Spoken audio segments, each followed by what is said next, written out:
Live. Cool. All right. Welcome, guys. I'm gonna sit here for a second, kind of let you guys get on. It's Casper Consulting live Q&A. We're starting out the year right, 2021. Wow, we made it out of 2020. I feel blessed and feel very happy to be able to be living right now. We were quarantined. We're still being affected by COVID. Thank God for those who are still surviving and for those who have had the situations, the unfortunate to have to really experience COVID. Send our condolences and our good energy. Um, so let's get right into it, man. 2021, the first guest of the year is my college friend, known him since, man, Monmouth days. So we're looking at like late 2000, like For a what is that? decade. Yeah, it's been a while, like 2009, 2010. So we've known each other for a good amount of time.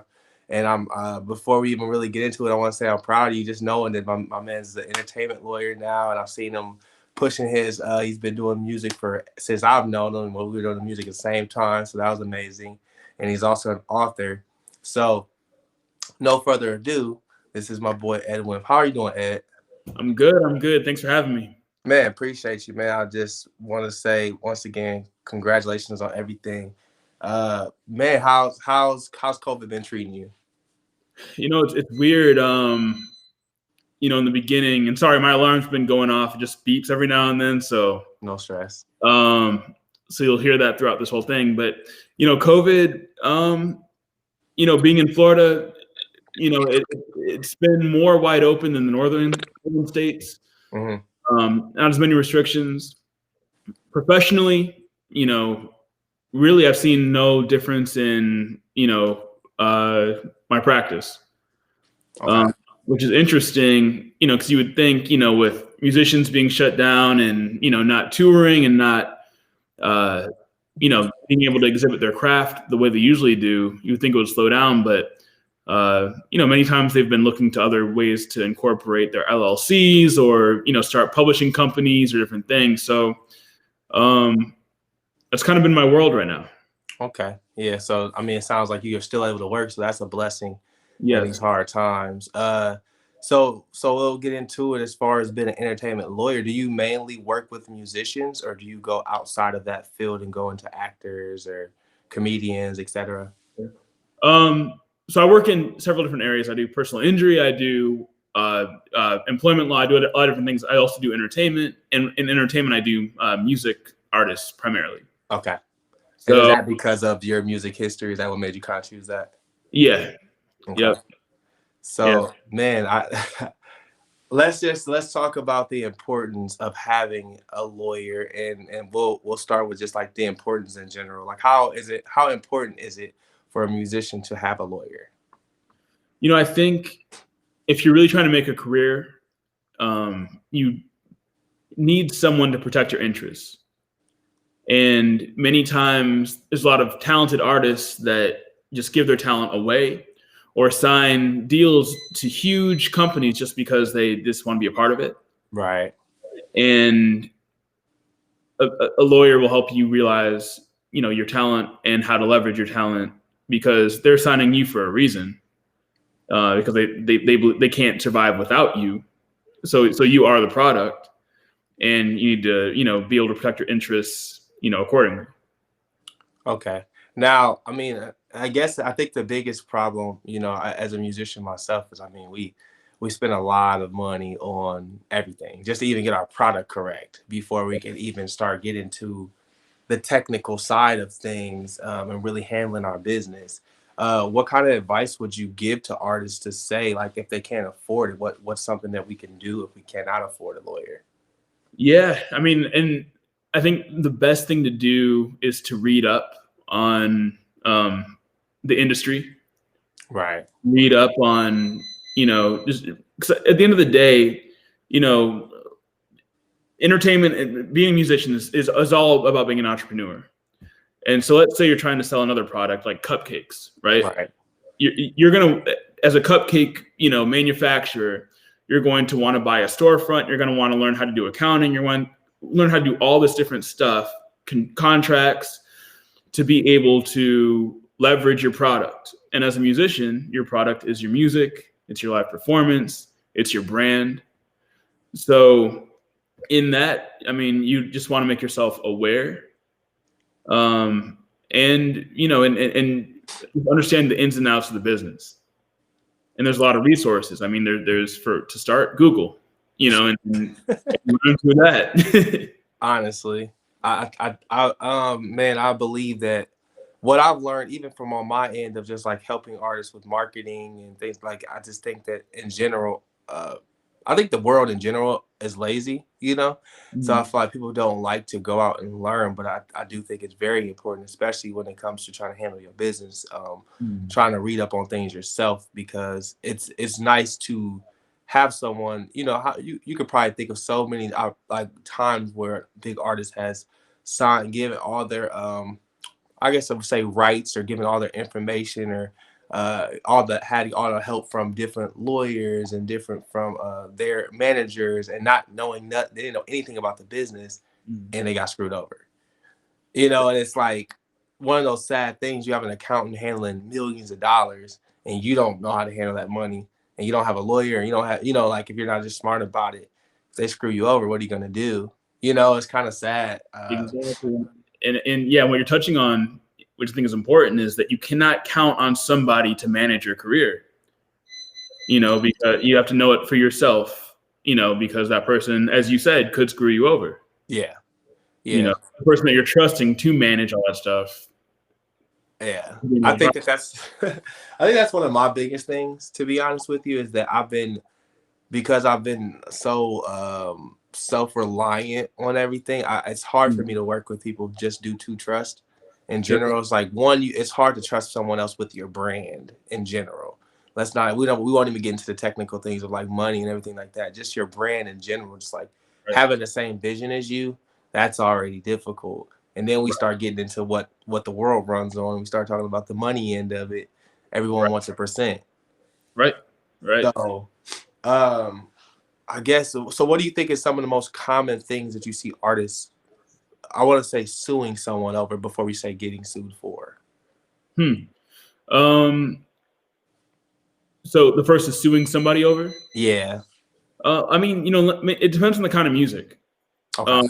Because many times you'll find, for example, hip hop artists will many times get what they think is an exclusive beat instrumental, which what it basically means is, you have a producer that you have a contract with, saying that they're going to send you, this track for you to use exclusively, and they're not going to sell this to anybody else. I'm not telling you, Casper. I'm telling the audience, because I know you. Yeah. No. No. I'm hearing you. Yeah, but they're not going to sell it to anybody else, and they're going to sell it only to that one person, for that one person to own.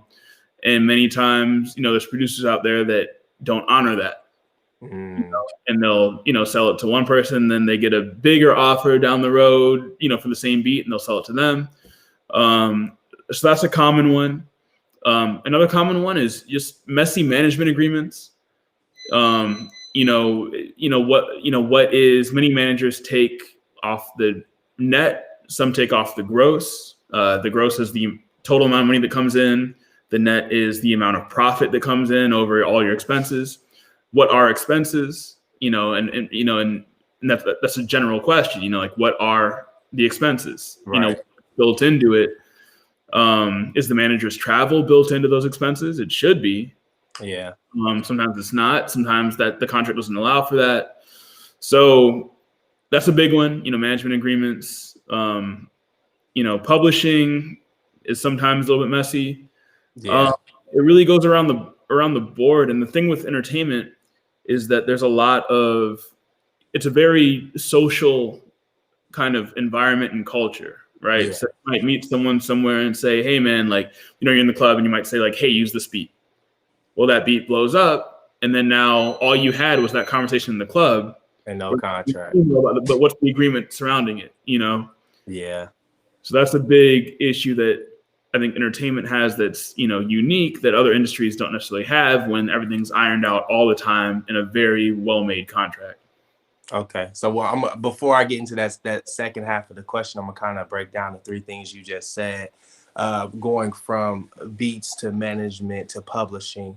And I know publishing and beats can actually come; they're gonna go hand in hand in a sense too. But let's talk about the beats. So let's say I go on, this is pretty common for most people. I work with my producers pretty exclusively, so I Mhm. don't usually have as much of an issue. But let's say I go online and I'm on YouTube and I hear a really cool beat, like, oh man, I'm gonna kill this beat, like I gotta use this, right? I get on there and then I go on to their website and I buy a lease and Mhm. I sign the contract. Well, someone goes right after me and they buy the exclusive. Mhm. Now, do you ever experience that where someone who had bought the lease has a problem or wants to sue the person who has bought the exclusive, or had kind of any of those like disagreements? Have those occurred? Yeah, I mean, it has, and generally the way that I've dealt with it on both sides. So on the producer side and on the artist side. And the way that I usually deal with that is I let the lease run out. Okay. Generally, if someone's, and I've never had the issue where a leased beat has blown up to the point where it's a problem. Right. Because generally, if somebody buys a leased, if someone's going to get a leased beat, it's no offense to people that have bought leased beats, but it's probably not going to be a hit song that's going to have a problem with somebody who has the exclusive. Truth. Okay. Um, so many times those leases are limited by the amount of units sold. Right. So it might be like 500. So if 500 people have something on their iPod, it's not going to run into an issue of having 100,000, a million plays by somebody that bought it exclusively. Right. So generally, yeah, I mean, so when that encounter, I've had that encounter, I just let the lease run out and just let the exclusive, person just take over. Okay. So I guess I could say, let me think about it, because I know for like a lease or whatnot. I mean, I've purchased. I don't, like I said, I very rarely do. I have purchased lease every now and then, but usually I try to make sure they're up to like 100,000 units of streams, mainly because now we're in a whole different world. So we mainly focus on the streams and such now. So um, I don't know. Like, so I guess so we go into management. Mhm. I guess the basic number usually is about 20%. Yeah. Right. Yep. So have you experienced any someone coming in and having outrageous numbers beyond that 20%, 40%, 50%? Like, have Um, you experienced that? not personally. I mean, it's usually pretty reasonable. Okay. Um, and a great example, of an outrageous number was, and why it might be reasonable was Elvis's manager. He charged like 50%, Mm. but he had a bunch of connects. He made the whole thing happen. Um, so what I've encountered usually between 30 and 10%. Okay. But and that's usually the request, and it just gets narrowed down from there, and it usually ends up around what you said, 15, 20, 25%. Okay. Yeah. I think that that's important. I feel like a lot of people don't even understand those numbers and those metrics. Once again, people have different situations with their managers. Right. Sometimes your manager is not only the person kind of helping you get the connects, but they're also investing in you. So, Right. and they're spending the money. So sometimes numbers change, and Right. so there can be exclusive, but more just so for the audiences to get that understanding, to know that normally you're going to look at about a 20%, and especially if it's a high quality Right. management. Right. So it's kind of hard. And also I would, and then if you can also, like, let me know if I'm wrong or piggyback off of it, but I would suggest offering only 10% if it's someone who doesn't know anything, because Mhm. they haven't really done much for it. They don't have any connects or anything, and it's a start. You guys can always renew your Right. contract, change it over, but Right. that's just something that's in my mind. Right. But also, if you probably if you need a manager, you probably are going to be looking more into the 20% anyway, because you're at that level. Right. So Yeah. And the thing is, and I think that a manager, any manager you have, you should believe in for some reason. right, So either that person could be a complete stranger and they have 9 million connections, and that's why you want them to be a part of your business, or they could be your best friend. and you just know that person, they have a hustle that's unmatched, and you know that they believe in you, Right. and you'll be able to go far with that person. So, managers look different all the way around. Some managers aren't managers, they're just friends. Some managers are managers and they're not your friend. Some managers are somewhere in the middle, so it just depends on the situation. And I think you touched on it really well too. Every situation looks different. Yeah. And some managers will invest in you, and that will be part of your contract to recoup that money. Every situation looks different. Yeah. Yeah. 100%. Now we go into publishing. Man, I don't even know if a lot of artists even understand the idea of what publishing is. So I think I'll let you kind of first off. So for the crowd and for the audience and the artists in the crowd, can you explain what publishing means for an artist? Sure. So publishing is basically going to be brokering your songs, the songs that the intellectual property that you own. So you need to be the owner of the song to be able to leverage publishing. And it's going to be leveraging that ownership to profit from it, the ownership of the music itself. So you're going to be looking through publishing for sales of the music, for use of the music as far as licensing is concerned. So imagine somebody basically managing your songs. Right. Not managing you as a brand, but managing the songs themselves. Yeah. I look at it as maybe it's just the entrepreneur in me, but I do almost look at every song as its own business. You almost have to, each song is packaged. You have to market it a certain way. It's going to be able to be put in places that, like, you might put a song out that's for the clubs and it's just going to work in the clubs. And then you might write a song that's super intellectual and it goes well in a film and it goes, but Absolutely. every song, like, sometimes people don't understand that, like, that process, like, each song is its own entity. Mm-hmm. So, and I think that's just the business side, and I think that what comes with the publishing. From what I understand and what I've been taught, for the underlying music, the producer side of it, the beat maker for the rappers, they all get 50%. And if you want to go into those other terms, we'll get 100% out of 200%. Right. It's a weird breakdown. It's a weird breakdown. It's hard to imagine 200%, but it makes sense if you understand, the exact breakdown of it, between the publishing side and the songwriter side. Right. Now, as a songwriter, and this was, I was listening to a couple conversations on Clubhouse too, and one of my friends are like deep into songwriting.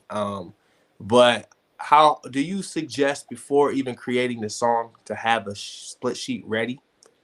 Absolutely. Absolutely. Okay. And so a split sheet, just for the viewers, is essentially you have the split sheet from the inception of the song.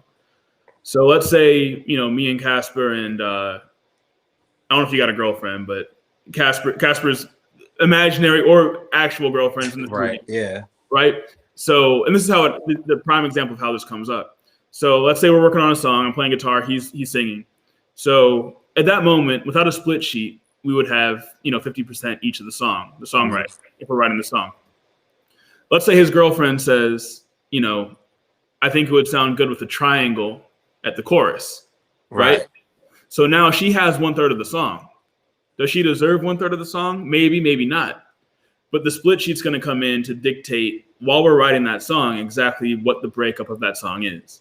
Right. And yeah, it's important, because, people, you want to have control over, what exactly is going into the song and who gets what percentage of what's going on.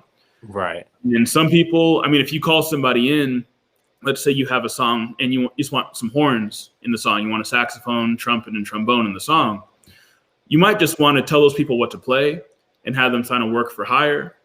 And that way you pay them $300 each and they're on their way, and you don't have to cut them into the profit of the song on the back end. Well, you just put me on game right there.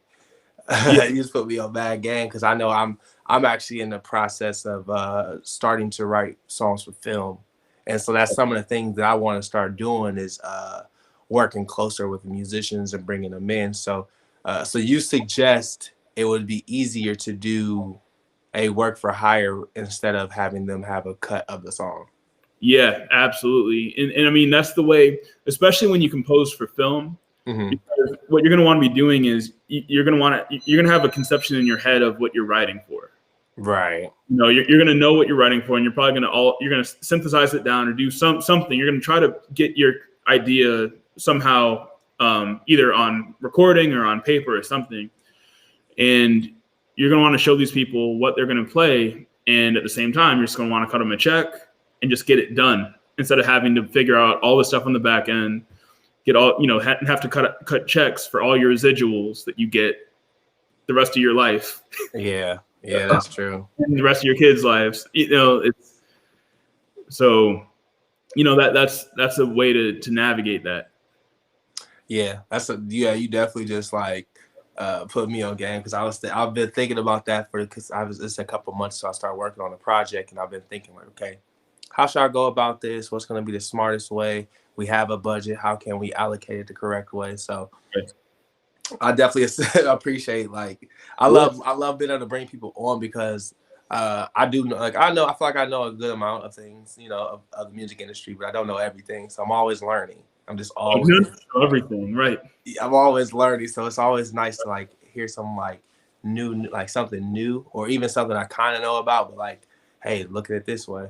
I don't lie to you. I changed so much. Like 10 years ago, I probably like, I already know, man. I already know. Right. I've grown. You know, we grow as adults, and we just like, you know, like we can still learn every day, right? Absolutely. Dang, yeah. So we touched on a lot of nice things just from that. Now switching it over.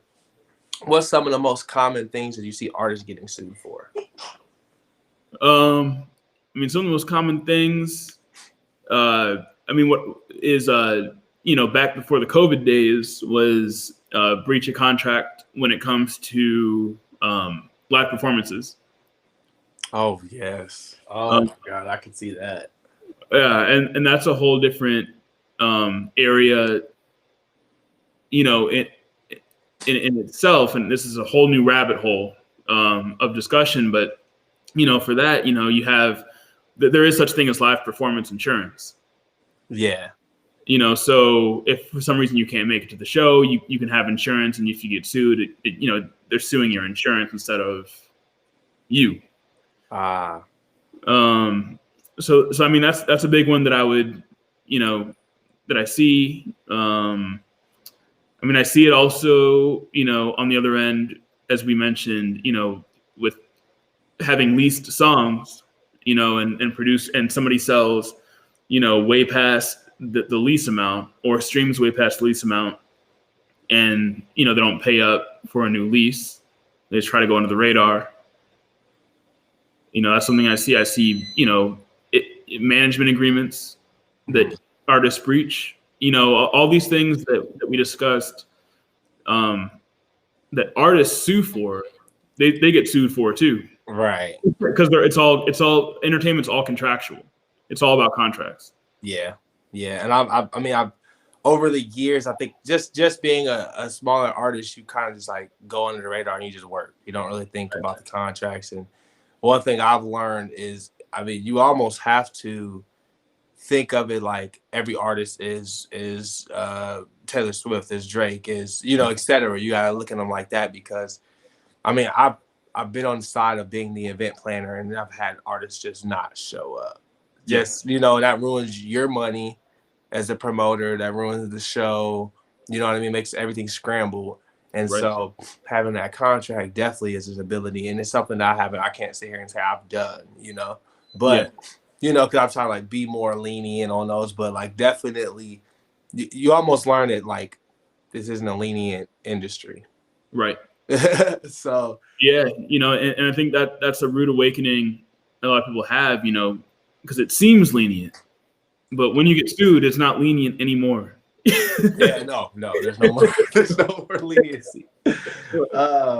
Okay, we got a question from the audience. What if a bar or venue breaks a contract you wrote up personally?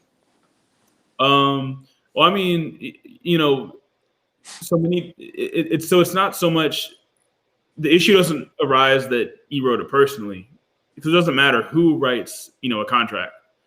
You could write it personally. A lawyer could write it for you. You could have the best lawyer in the world write it for you. But if the contract says something, that's what the contract says. So if they breach the contract, you first want to mention it to them. You got to say something about it, and then after that, you can choose if it's worth suing over or not. Perhaps it is, perhaps it's not. I mean, if they didn't bring enough sparkling water to the dressing room, then you probably don't want to sue over $10. But if you got screwed out of $10,000, then that would probably be worth it. Do you see people getting sued over the rider? No, I've never seen that. Okay, I didn't think so. It's pretty petty, but people are petty. Yeah, that's never happened. I've seen riders get screwed up before I was a lawyer and when I was on tour. But I've never, people get mad about it, but I've never seen somebody sue over the rider. Okay. Yeah. But I think you brought up a really good point about the fact of it doesn't really matter who wrote the contract. If it's on paper and their signatures, it's right. legally binding. Yep. And I think that's something that a lot of people maybe not understand. I mean, I honestly, I was on social media the other day and I saw a couple people arguing about that. And it's like, well, he wrote it up and blah, blah, blah. Now, I do know, and I could be wrong because you can correct me, but I'm pretty sure if there are misspellings, then that could be a problem, correct? Well, I mean, or does that matter? It doesn't really. I mean, it depends on how bad it's misspelled. And the thing with law is that it many times comes down to a reasonable person standard. Okay. Because at the end of the day, it's most likely, if it went to trial, which many times it won't, but if it did, it would come before a jury. And the jury is going to decide, and they're people, just normal people. Yeah. That they're going to decide. So, I mean, if you misspelled the word, okay, so here's an example. So let's say, like, if you said, I need, 200 water bottles, and you spelled need, N-E-D, that would probably be valid because you can understand what that means. Yeah. If you said, I need 200, but you spelled it 20 and left out the other 0, water bottles, then that'd be a hard thing to sue over. Because there's numbers and it's right. Okay. And the whole thing, I mean, you wouldn't sue over water bottles anyway, but that's just an example of, if it's a material misspelling or if it's not a material misspelling. Okay. Yeah, I think that's an important thing. And because I know, like, once again, we go into that point of like not being able to necessarily afford a lawyer to just write up contracts for you. So if you're able to even just, I guess, like, go online and get some type of legal contract or something with wording, like some jargon in it, but you kind of need to understand what you're signing to as the signer, because like if you're saying, okay, this is what I think it means, and then they take that in and then it's not what you thought it was, then you're suing someone and it's not really valid, and then you lose, or whatever the case may be. I do think that's important for the audience and for, even for myself to understand, I actually just started my LLC last year. So I'm like starting to really dig into that whole what's legal, what's not, and really understanding, like, what is right, what's wrong. You know what I'm saying? Recommendation, and it says, my recommendation is basically, when you get your, whatever it is set up, and especially for musicians, when you're pumping out contracts nonstop, because you're going to have shows when it's not COVID weekly. You're going to be, getting beats all the time. You're going to be using these contracts constantly. Yeah, you're right. I mean, it's a lot of money to shell out that money for each contract. But what you can do is tell your attorney what you're trying to use it for. Mm-hmm. And I've talked to clients a lot, and they can make a contract for you and teach you how to work within it. So that way, let's say you're going on tour, you have a 20, show tour schedule, and that way, your manager or the artist can just, fill in the blanks. Every time, yeah. So, here we are in this city. We're doing it for this much money. We got this one. Our writer should probably be the same, and you might tweak some terms here and there, but you're still working within the same document. And that's a good way to minimize your costs. It's a lot of upfront start costs, but once you got it, it's there. Once you got it, it's there, right? Okay. We have a question also. And I probably can. I'll see what you think about this. If someone pays for your music video or your studio time, are they entitled to a percentage of ownership or even your beat? Yeah, and I mean that's a great question, and that comes into the importance of contracts. And I would argue it either way. If I'm, if I'm paying for a music video, let's say, I would consider that let's say that there's an artist named ABC. Right. And I paid for their music video to be done. I would say, yeah, like I should. It's not a charity. It's not a donation. Right. I should be back from that. Yeah. And that's when contracts come into play on that. And that's the importance of, as an artist, if somebody is paying for your music video, have a contract with them. I understand you're investing in me, but where does it stop? You probably want to recoup your money and get some, which is fair because you made this happen. Right. But where's the end of that train? And the other question, studio time, are they entitled to a percentage of ownership? I mean, they could be. It depends on who you're against, and what they did. And it goes back to the analogy of, if there's a girlfriend in the room that suggests a triangle on the track, which many times studio owners or engineers do suggest something along the way. Yeah, I mean, they're technically entitled to some ownership of that. So you have some agreement with that person that they're not entitled to ownership and that you're just paying them for the studio time. Correct. And then the next question, which I before I even ask it, I'm gonna kind of like go into what you were saying. For Julian who asked the question, if off top, if someone's putting money into you, you gotta be not surprised when they ask for something. When they ask for some type of something out of it, people ain't giving you money for free. You know what I mean? Like maybe unless you for real like working with a charity, or you know what I mean? Right. But Brandon Woods asked, what about engineering, which I know is the same. Like you can, if you have a part in a song, you can technically ask. You have the right to ask for a percentage. I was in a clubhouse room, and they were talking about that. They were digging. It was all engineers. So, it's kind of like walking in a room with all guitar players. Like they have their opinion about what should be right, you know, for their actual bias. You know what I'm saying? So they were saying like, you have your two types of engineers. You have your engineer who's just, all right, it makes it sound good. And then you have your engineer who makes it sound good. They like produce the whole thing. They smooth this over there. You know what I mean? So I think there's levels, and it's also like the agreement. Now you can always, piggyback off of or explain your side of it because you have more knowledge than me. But I think that it's something I'm learning too as an artist, because we're just like, when you're the front face, you always feel like it's me. It's me to make this big. But like, a few years, like maybe like 6 or 7 years back, I'm like, damn, what would I be if I didn't have beats? What would I be if I didn't have an engineer? What would I be? So how am I making all the money off of it? Which it was never necessarily the case. But with that being a case for a lot of artists, they think that they just are, oh yeah, I should be making all the money. I don't have to pay anybody.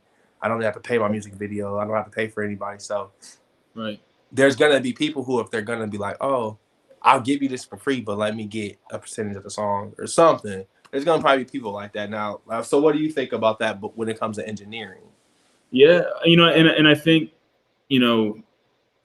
at the end of the day, what people, and this is the thing with studio owners, with engineers, everything, like they'll have people in and out of the studio all the time, so this is what they do on a daily basis. And many times those songs don't do that much.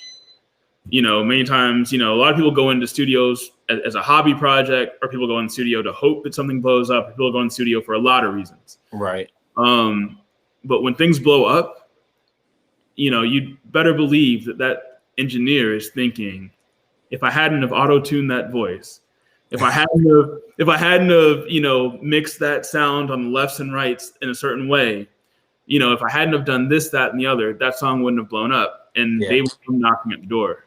Yeah. I Um, I, I when it's think you know, that I think that as humans, this is just a technical human thing. We're all selfish in a way, right? So if I if I wrote a song for someone and it blows up, I'm not necessarily gonna say, "Hey, you better tell everyone I wrote that." But like, if I'm watching you be a millionaire and I didn't get anything from it, or I got like a couple bucks, you know, I'm like, damn, like I should have probably wrote that contract up, or should right, have, you know. So you're gonna feel some type of way. Not necessarily, you're not gonna necessarily hate on their success, but you're gonna be like, I was definitely part of that. So as an engineer, it's probably even deeper because like the engineers are the reason why all the music's out. You know what I mean?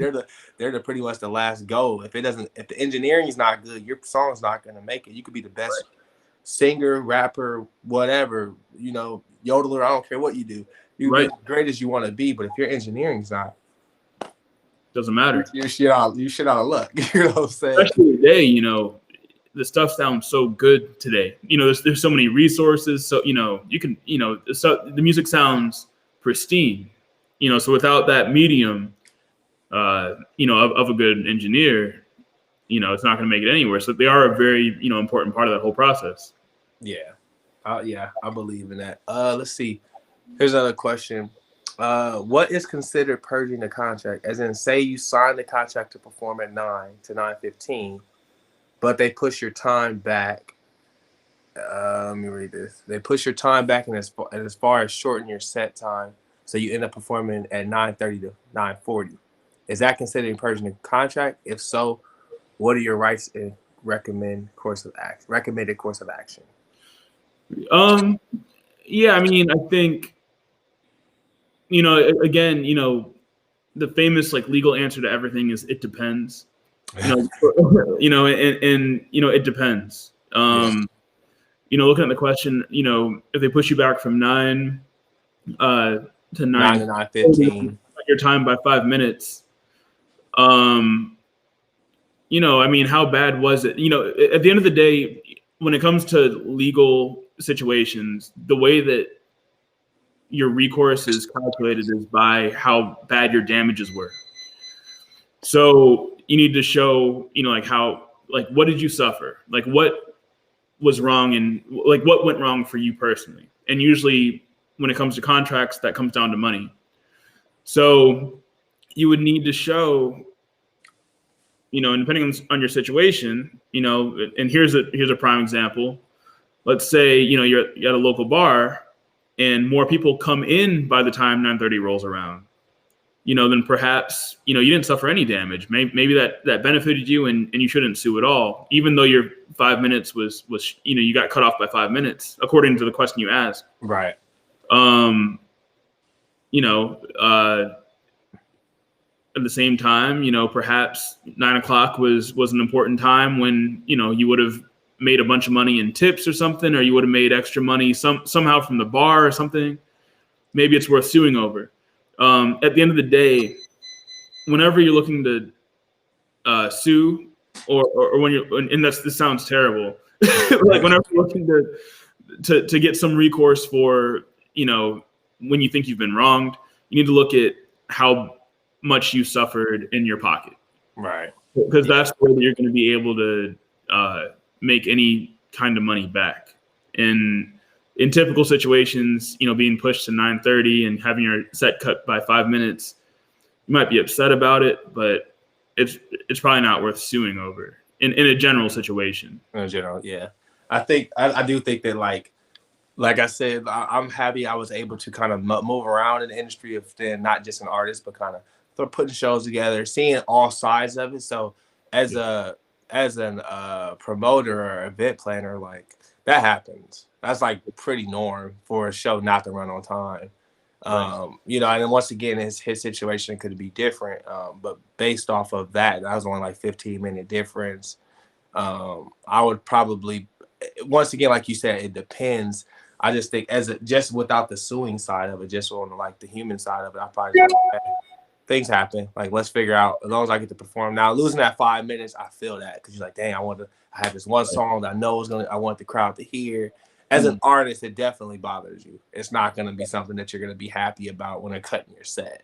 No one likes that. Right. You get 3 songs planned, and now you get 2 in. Yeah, that's going to definitely annoy me. I'd be pissed off too. I guess it just depends on the situation. Maybe they had to be out by 10. I don't know. So then maybe having those situations and trying to please everyone, because that's hard. I ran a 3-day festival with 50 artists, like over 50 artists, man. And there was like a time where some stuff happened with the technicalities where it wasn't me, it was just a sound. I couldn't do anything about it. Yeah. And so some sets got pushed back, and I got in a whole argument with an artist. Like, I was like, dude, I will try to get you your set time. I'm trying to get it back as much as I can, but it's not much I can do until the sound's together, you know? But, you know how it is as artists. We're artists, so we kind of feel like we're entitled, very entitled artists. What I think, you can always,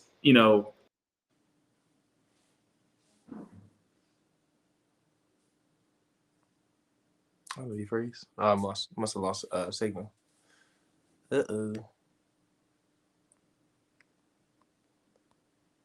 Might have froze for a second there. Well, hopefully we'll get him back on here in a second. But man, thank you guys for watching right now. He's definitely answering some really good questions. I'm happy for everyone who's got to ask their questions, and here we are.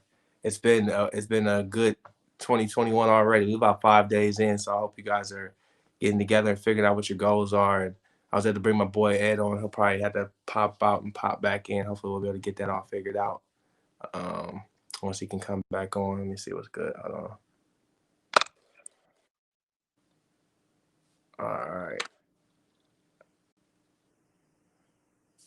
All right. I think I think we back on. I think you paused for a second. Yeah. Let me see. We're back in there. We're good to go. This technicality. Oh, there he's gone. We're going good, man. It's always technicalities, man. We're almost there, though. Let me see. All right. Am I in? Yep. Just trying to wait for the sound to kind of get back on. All right. There we go. Cool. All right. So you can always think about what You didn't miss a beat. He came right back. Exactly where I was. So you always gotta think about, there's a lot of other ways, you don't want to go around suing anybody if you can avoid it. So other ways to get when for example, your set gets pushed back 30 minutes and it's cut 5 minutes short.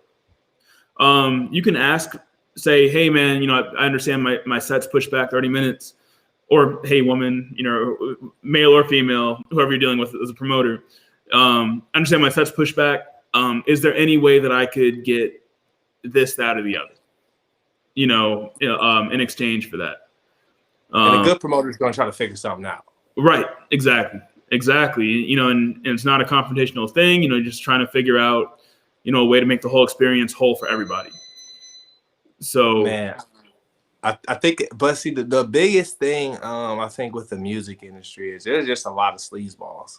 Yeah. You know what I mean? Let's just sit here and be honest about it. There's just a lot of sleazeballs. There's a lot of people who claim to know everything, claim that they'll give you the world. It's entertainment in general is a very scary place to try to be in. Yep. I've worked with promoters who, I ain't gonna lie, they could probably, they could literally just sell. They're the greatest salesman in the world, but like when you really see what they do, you're just like, nah. Right. Right. Like I don't understand. Like, I don't know. I try to be as professional as possible. You know what I mean? I think there's levels to it, of course, like contracts and all that additional stuff. But I think there's very professional people out here who, they're not at that level, or they haven't done that yet, but they at least try to do good business.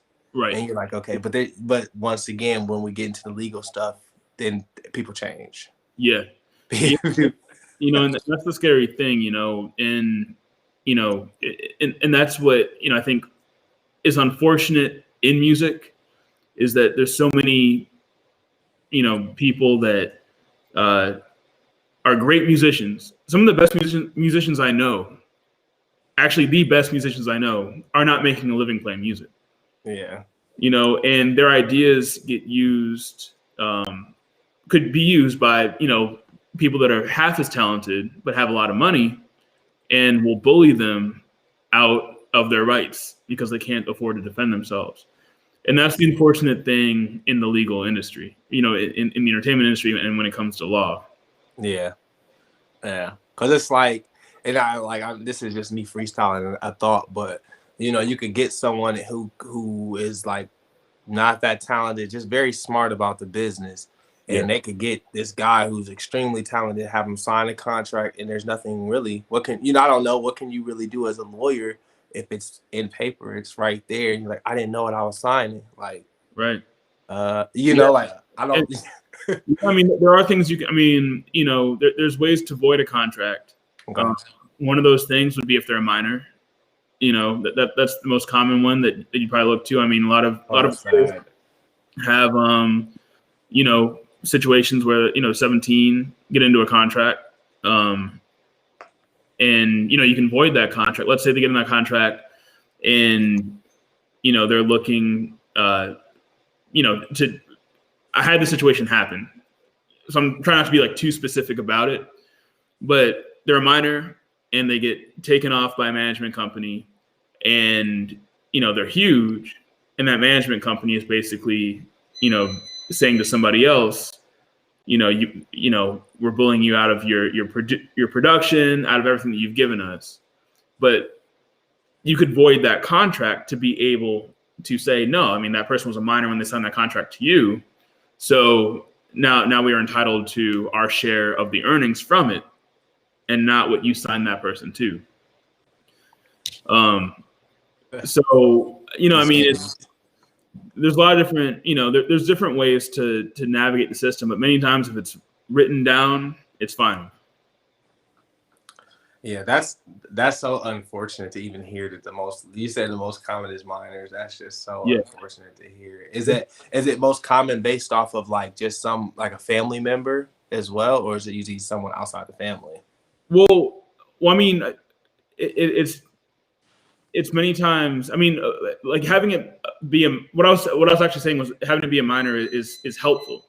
Oh, okay. Because when it's a minor, you're able to void the contract. So if it's tucked into the contract, you can. So it's actually helpful is that way. It's helpful in that way. So that's a way to navigate around having an agreement that's unfavorable. Okay, but still, that I guess that other point is still it's so unfortunate that even has to be a thing. Right. There's a question, and I'm not. How does making an LLC and quote unquote signing yourself go about happening, or how can he make that a possibility?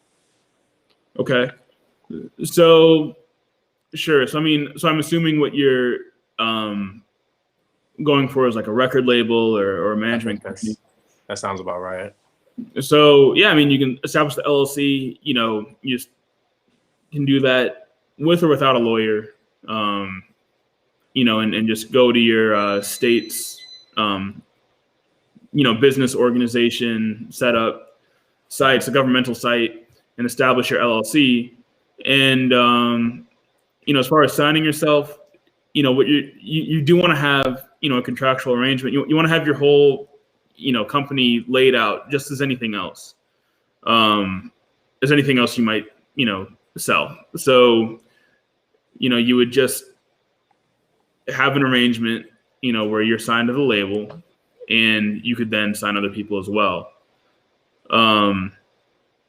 It's definitely not as difficult as you think it might.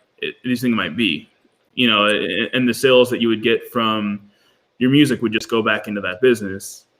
You could still be the CEO or president of the business, depending on what kind of entity you started. Right. And you could sign other people to it as well. You could, just navigate through it. But to establish the LLC, just search whatever state you're in. Just search, LLC registration, and you can register it there. That's a good answer. Yeah, I think that should help. I don't. I don't know. I guess I think that we as artists always think about record labels and think about being signed, and it's just like our mindset. But I personally, and once again, you could correct me if I'm wrong, but I do personally feel like that's like not even the end all. You really can be very successful without a record label. Absolutely. Yeah. But I think that what I've been learning is where the money's at. If you want to be like, my goal used to be like, I want to be famous. I want to be the biggest, blah, blah, blah. But what I've been learning is that the true goal is to be a working artist.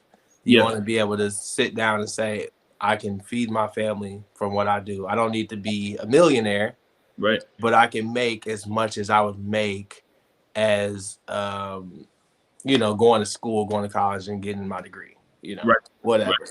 Whatever the case may be, if I can do 40, 50, 60K, why not? Right. But I do think that people don't see it as that all the time because they get so lost in that idea. And because their business isn't right, they don't make the money right. Right. And I mean, you'd be surprised, some of the people you think are making a lot of money that are famous aren't making that much money. And that's, oh yeah, I believe that. They're not making that much money. So yeah, I mean, I think you're absolutely right. I think it's about, at the end of the day, being able to exhibit your art, and make a living off of it and be happy every day. Yeah, that's true. You're absolutely right. That's what it's all about. Yeah, and I think that I would also probably say I think coming in the hip hop and rap industry is definitely that way, where you see the money, you see the cars, you see all the stuff the material that looks good, but that's the record labels. They don't own that. Right. Or whoever's investing in them is the one who owns that stuff. So it's like, right. And also, in that whole thing is it's a lot of smoke and mirrors. Because you have to understand too, and I'm sure I know you understand this. So I'm not like telling you, but it's like, people have to understand, like, what you see on Instagram and what you see in music videos is not how people live on a daily basis.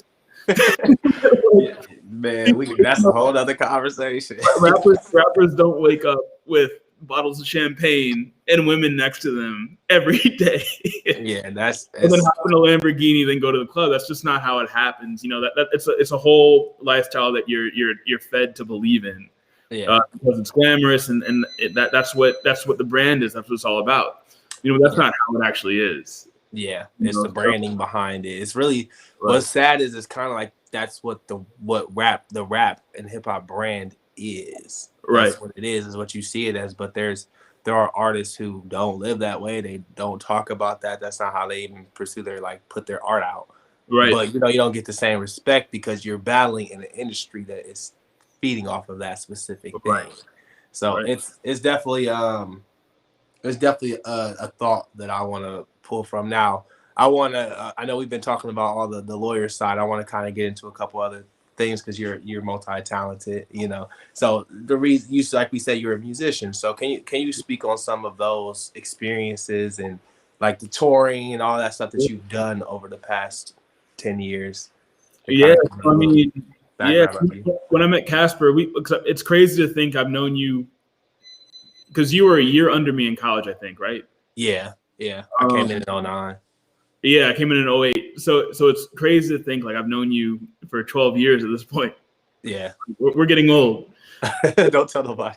but like, when I met Casper, he was doing his music, I was doing my music, and I was in a acoustic duo group. We would both sing and we both play guitar. And that was kind of, I did that through college, and then after college, I did a lot of touring, doing management of music. So I would do tour management. I tour managed Earth, Wind & Fire, the R&B group. I tour managed A$AP Rocky, the hip hop artist. And then after that, kind of went to law school, and then segued more into the entertainment law route. Wrote a book about law. So it's been, I think it all rooted from my passion for playing music, playing guitar, singing, and seeing, I wasn't the best. I'm not the best musician. I think I'm good, but I'm not the best. And I think that, as Casper was saying, a little while ago, a lot of artists that are mediocre are able to, make it a little bit further if they're, business wise. And I think, I kind of pushed my talents to the max as far as how talented I was and how far I was able to take it, to touring and to recording and stuff like that. And I realized, like, music's not going to pay the bills, so I'm not that good. So I decided to take the path of, the business route. So you still, in the blessing is, you still got to be in the industry. Right. So it's like you still ended up doing what you love, even if it wasn't the front man. Right. Absolutely.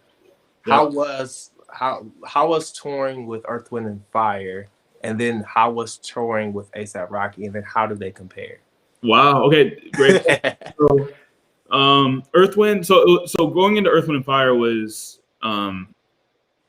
it's like you're going into an old, and I don't mean this like to say that they're old, but it's like going into, a well established company. You're vet. So everyone's got their roles. You go in and, you have your specific duties, and you knock them out on a daily basis, and it runs like a machine.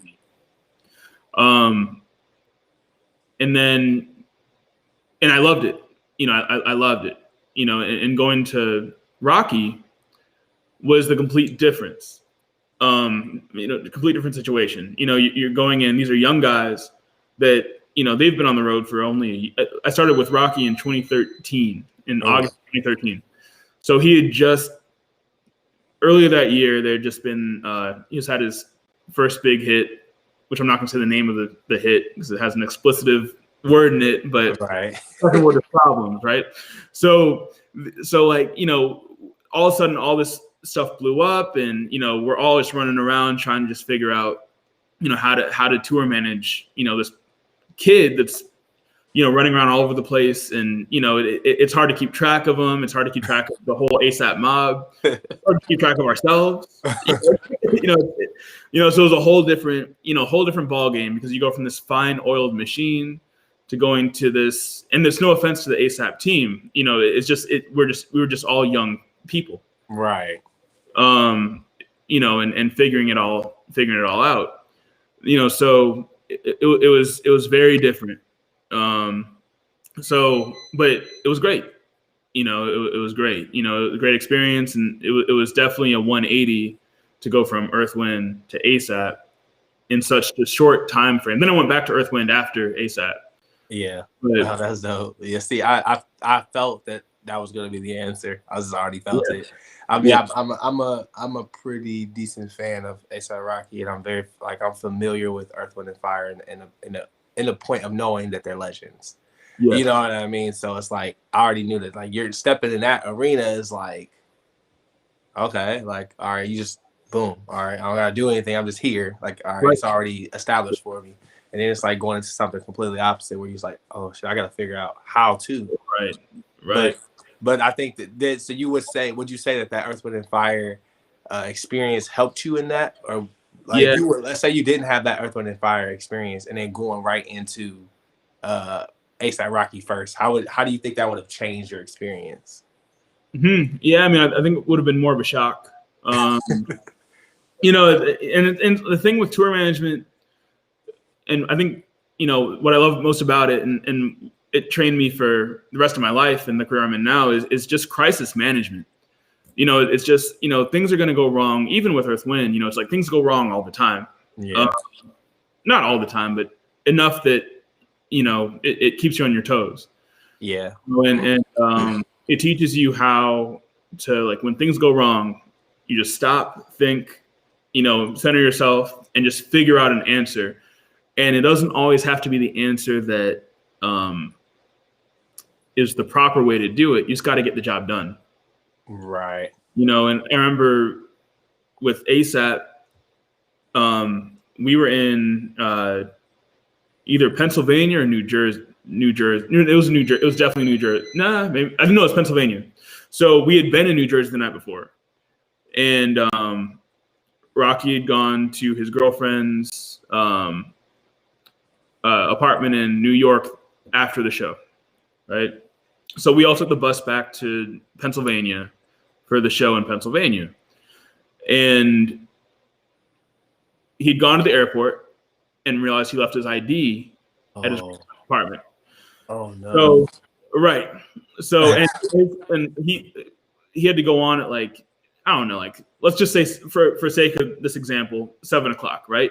Mm-hmm. So his flight was supposed to land at like 5:00 and plenty of time, to get to the venue and go on. Well, he forgot his ID, so we had to take the next, and we're too far away to get a car there. Yeah. To get a flight, the flight after. The flight after landed at, I just don't remember, but it was close enough to the time of going on. He was not going to make it to the venue. Oh man.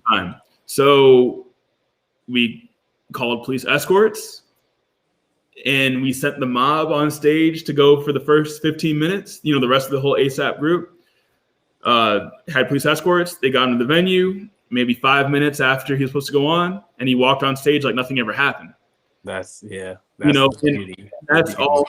That's just like how, it's like, it's just a constant, especially, with younger groups, it's just, you just have to just keep, stay on your toes and just keep things on track and always think outside the box. Like, how are we going to make it work? It's not going to work how we wanted it to work, but how are we going to make it work?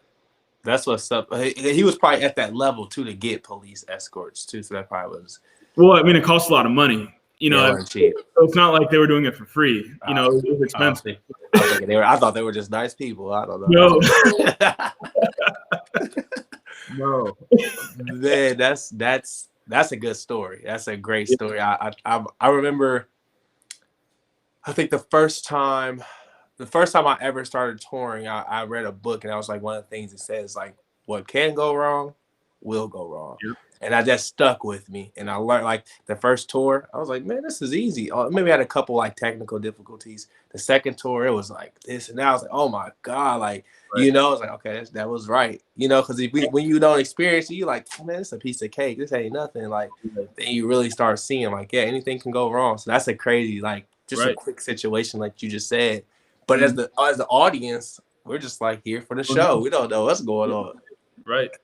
I've been to shows where the artist was like 2 hours late. People were pissed. People were upset. Right. But that's a great experience, man. So do you think that you still do tour managing at all, or do you kind of get busy for that? Tour managed. Last I did was 2016, I think.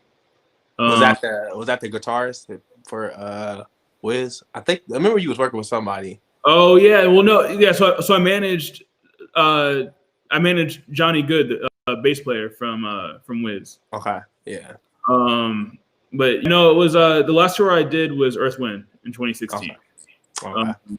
Well, I mean, I've played guitar in tours since then. Okay, so you still playing too? Yeah. I did a tour in 2018 playing guitar. Nice. But last tour I managed was 2016.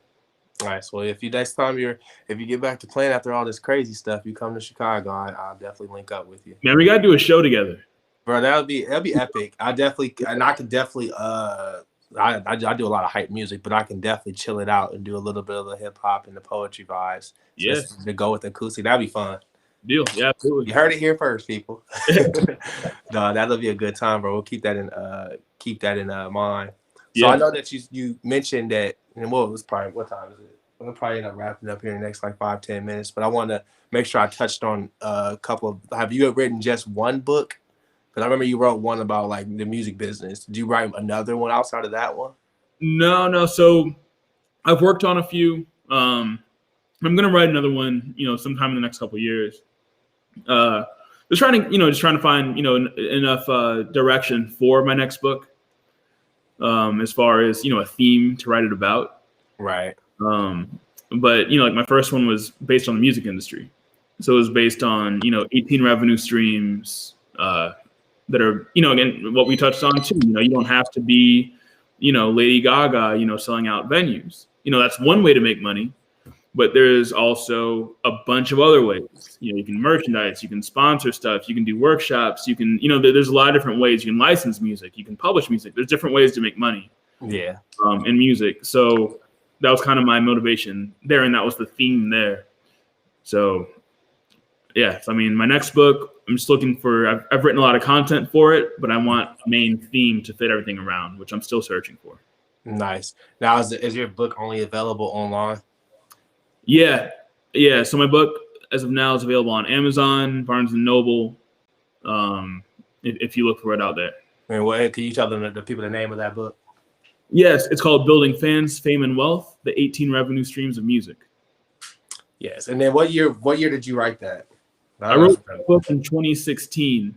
So that's good, a little time. Released then, and actually that book, it's got a lot of if you're looking for contracts, if you're an artist and looking for contracts for your artistry, or if you're a manager looking for contracts, or a publishing company, there's actually quite a bit of contracts in that book that you can look at and model your contracts after.